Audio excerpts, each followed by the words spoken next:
Good morning, good morning, good morning. Another day, another run. Medyo mainit pa nung mga panahon na yan. Takbo-takbo lang, papawis. Ganyan lang ginagawa ko pag day off para hindi maboring. Konting lakad, konting takbo.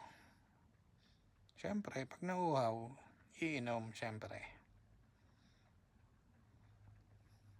Para hindi maboring, yun.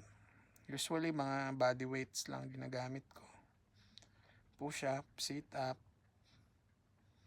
yung takbo, tsaka lakad. Siguro sa mga susunod na tayo magwa-weights. Pero for now, mga body weights lang muna. Yun lang muna siguro. Sa susunod na video ulit. Salamat!